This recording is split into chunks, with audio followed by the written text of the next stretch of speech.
तो मेरे भाइयों,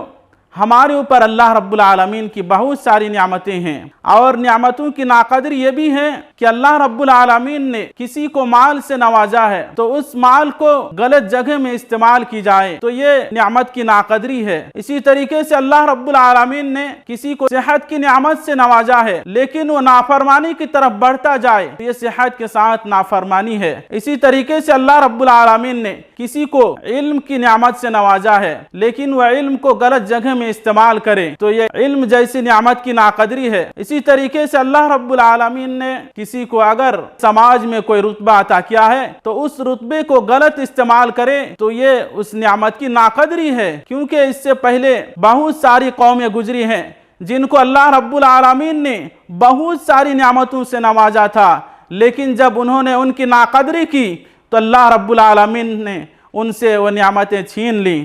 और अल्लाह रब्बुल आलमीन फरमाता है कि ज़रबल्लाहु मसलन क़रयतन कानत आमिनतन मुतमइन्नतन यातीहा रिज़्क़ुहा रगदन मिन कुल्ली मकान, कि अल्लाह रब्बुल आलमीन एक बस्ती वालों का, एक गांव वालों का मिसाल बयान फरमा रहा है कि उनके पास तमाम तरह की नियामतें हर जगह से आती थी, वो चैन और सुकून के साथ रहते थे। फ़कफ़रत बिअनउमिल्लाह, लेकिन जब उन्होंने अल्लाह रब्बुल आलमीन की नियामतों की नाकदरी की फ़अज़ाक़हल्लाहु लिबासल जूअ वल खौफ,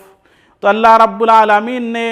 उस पर भूखमरी और खौफ को मुब्तला कर दिया, खौफ को डाल दिया। तो अगर हम भी अल्लाह रब्बुल आलमीन की नियामतों की नाकदरी करेंगे तो हमारे दरमियान से भी बरकतें ख़त्म हो जाएंगी और अल्लाह रब्बुल आलमीन की जो नियामतें हैं वो नियामतें ख़त्म हो जाएंगी। इसलिए मेरे भाइयों, हमारे पास जो भी नियामतें हैं हम उनकी कदरदानी करें और सही जगहों में सही तरीके से इस्तेमाल करें। अल्लाह रब्बुल आलमीन हम में से हर एक को सही समझ अता फरमाए। आमीन व सल्लल्लाहु अला नबी।